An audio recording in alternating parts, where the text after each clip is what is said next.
상대팀의 로브볼에 대한 대처는 만로브, 드랍, 드라이브 셋 중 하나를 하면 되는데 저는 드랍을 선택했습니다.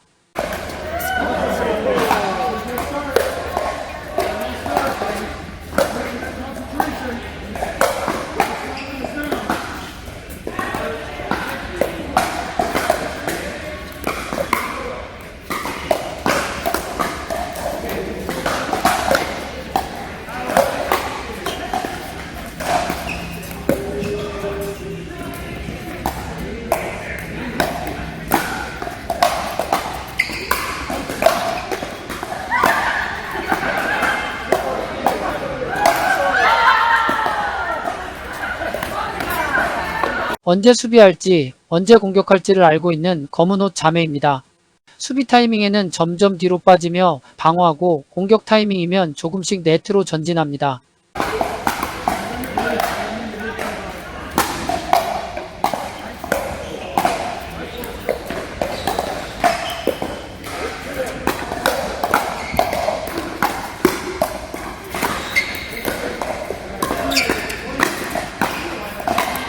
테니스를 칠 때는 그립의 끝을 잡았었습니다. 피클볼 그립은 다르게 잡는데요. 베이스라인에서는 중간쯤을 잡고 치다가 키친으로 올라올 때는 핸드배트를 염두하고 목 바로 밑까지 올려잡고 탁구의 쉐이크핸드 모드를 장착합니다. 정답이라는 말씀이 아닙니다. 저는 이렇게 하고 있다는 말씀입니다. 선수들도 다들 제각각이니 본인이 편한 대로 잡고 치세요.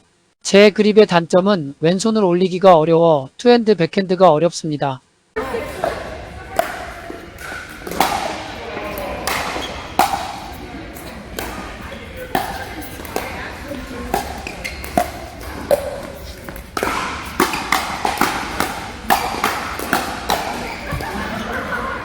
제가 리시브 이후 파트너 하늘티와 자리를 바꿉니다. 서브나 리시브는 넣는 순서와 받는 순서가 지켜져야 하지만 그 이후에는 상관이 없기 때문에 오른손잡이인 저와 왼손잡이인 파트너는 리시브 이후에 자리를 바꾸는 스태킹을 해서 미드를 백핸드가 아닌 포핸드로 커버합니다.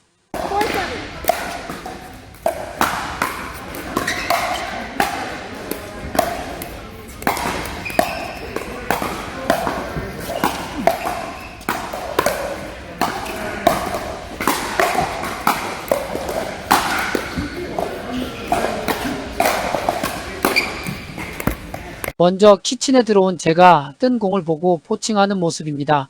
포칭은 파트너 앞으로 온 공을 내가 가로채서 공격하는 기술입니다. 공이 강하지 않더라도 상대방을 당황시키기에 시도하는 것만으로도 성공 확률이 높아집니다.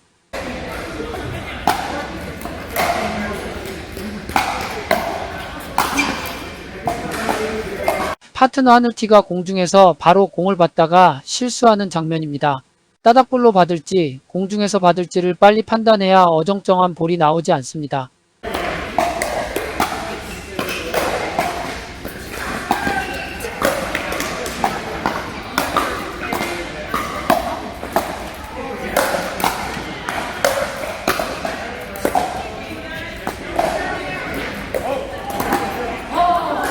스위스팟 넓이의 영향을 가장 많이 받는 때는 강한 공격을 리셋할 때인 것 같습니다. 파트너 검은 메리아스가 하늘티의 공격을 리셋하려고 했지만 약간 빗맞은 것 같습니다.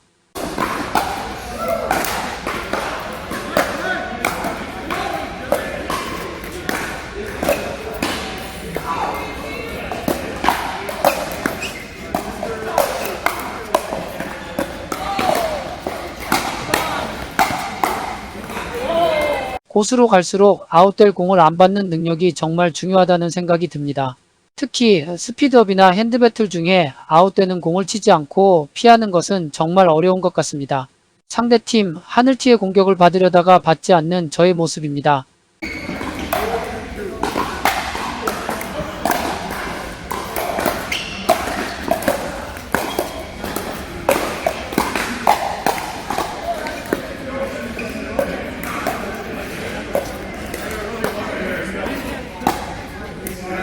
제가 서브를 넣고 미들로 온 공을 갑작스럽게 살리는 모습을 보게 됩니다.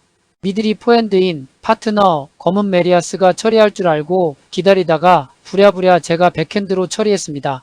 이런 혼동을 막기 위해 6 혹은 미 하고 불러주면 좋습니다.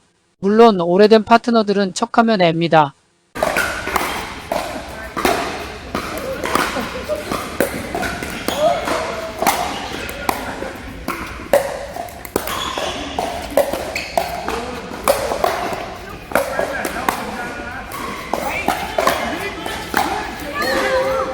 키친에 들어왔을 때 그립을 올려 잡으면 110이었던 스윙 웨이트가 아마도 90에서 95 사이가 될 것입니다. 낮은 스윙 웨이트 값이 모든 것을 해결해 주는 것은 아니지만 저는 확실히 손이 훨씬 빨라지는 효과를 봅니다. 여러분도 시도해 보시고 판단해 보세요. 이때 검지는 어떤 때는 내놓기도 하고 그렇지 않을 때도 있습니다.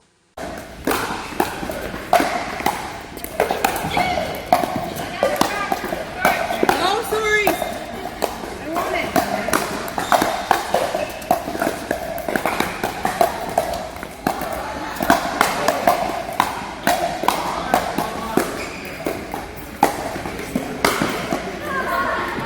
딩크를 할지 스피드업을 할지 머릿속이 망설이고 있는데 패들은 이미 나가고 있을 때 나오는 어정쩡한 상황입니다. 제가 딩크도 스피드업도 아닌 걸 하다가 네트로 꽂는 모습입니다.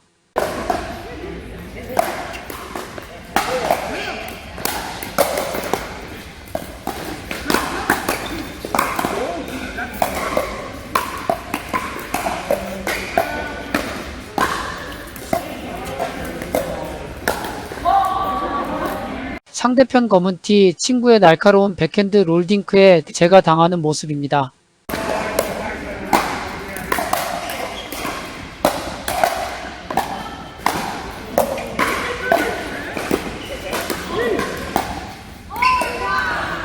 어깨, 팔, 손목의 힘이 약하거나 강한 백핸드 발리를 위해서는 양손 백핸드가 필수입니다.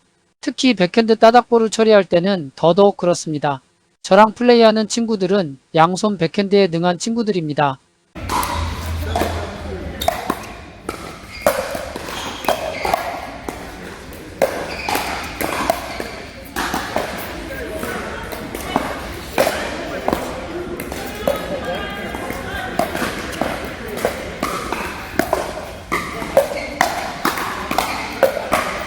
동영상 편집 중에 파트너 검은 메리아스 친구가 포핸드 커버에 다소 소홀한 습관이 있다는 것을 발견했습니다.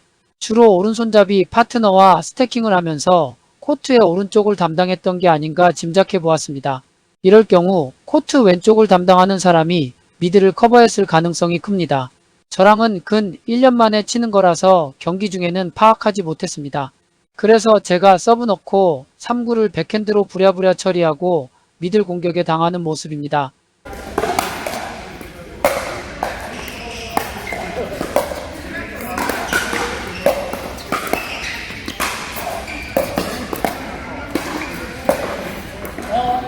속수무책으로 얻어맞았습니다.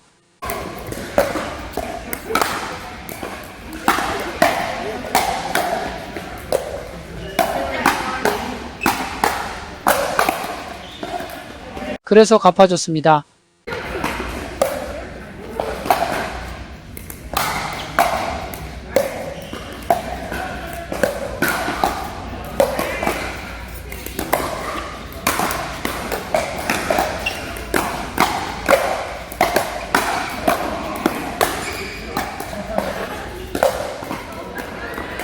파트너 검은티의 본능적인 정갈샷입니다. 이 정도 높이의 공처리가 참 애매한데 잘하네요.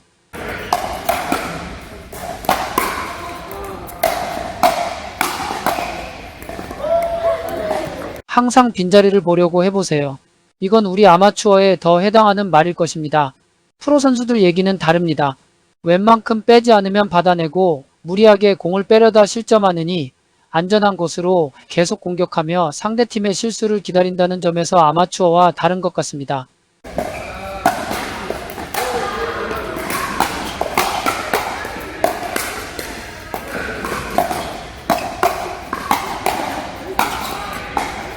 상대팀 하늘티 친구가 막판에 세상 부드러운 어니를 했고 제가 당하는 모습입니다. 몸의 습관으로 배기 전까지는 머릿속에 어니, ATP라는 단어가 대기 중이어야 이 기술을 시도할 수 있습니다.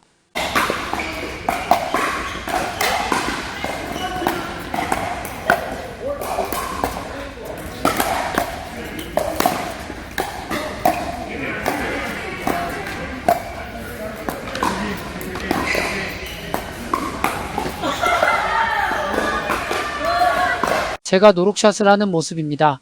세게 치는 것보다 속이는 것이 더 중요합니다.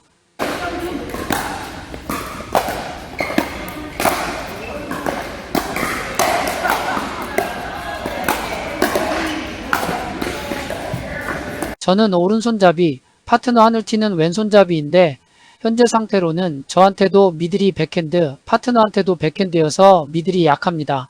그래서 서브 전 자리를 바꿀지 말지를 수신호 했어야 했는데 까먹고 자리를 못 바꾸고 플레이하다가 당하는 모습입니다.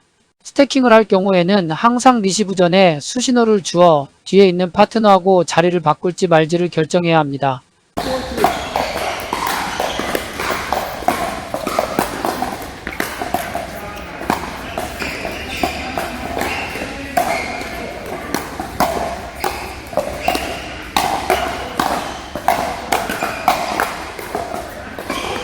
제대로 된 자리에서 플레이할 때 미들 커버가 더 단단하게 되는 것을 보시게 됩니다. 그래서 오른손잡이와 왼손잡이가 한 팀인 경우에는 스태킹을 하는 것이 좋습니다.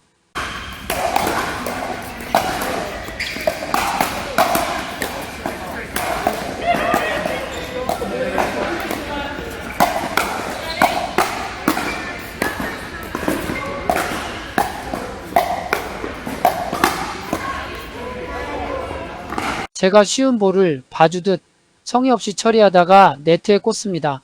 최선을 다하지 않는 플레이는 상대방을 기분 나쁘게 할 수 있습니다. 항상 최선을 다하는 플레이를 해야겠다고 다짐했습니다.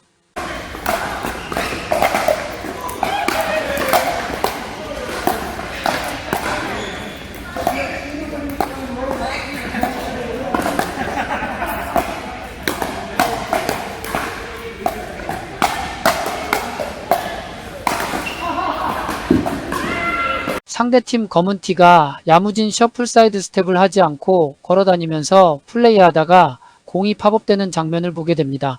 앞꿈치에 중심을 둔 단단한 스텝이 항상 필요합니다.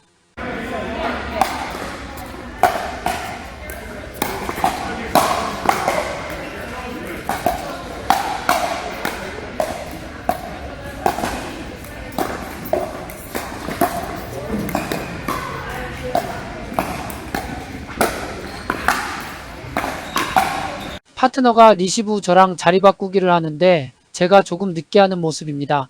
파트너가 빈자리로 올 때까지 코트 전체를 커버하려는 의도입니다. 리시브 하는 사람은 최대한 빨리 뛰어오면서 발리를 해야 하는 상황을 최소화해야 합니다.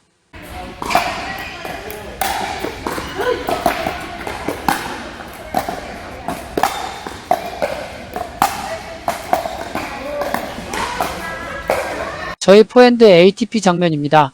볼링의 릴리즈 동작이나 탁구의 횡회전 드라이브처럼 하시면 기둥에 맞는 것을 최소화할 수 있습니다.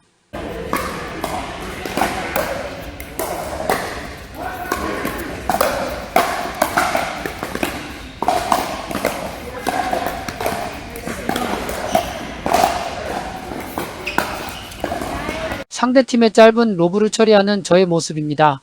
로브가 너무 길어 아웃되는 확률보다 짧아서 얻어맞는 확률이 더 높습니다. 있는 힘껏 밀어주세요. 대신 45도가 아니라 70도, 80도 하늘을 향해 뿌린다는 이미지가 좋습니다.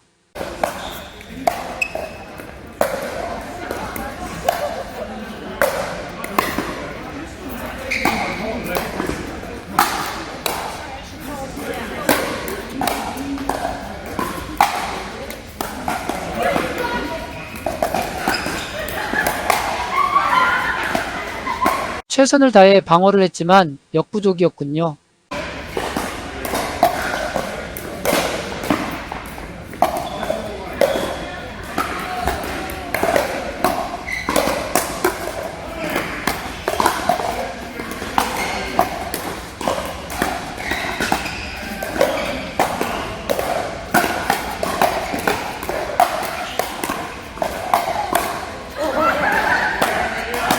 파트너 하늘티의 얌전한 두 번째 어니 성공입니다.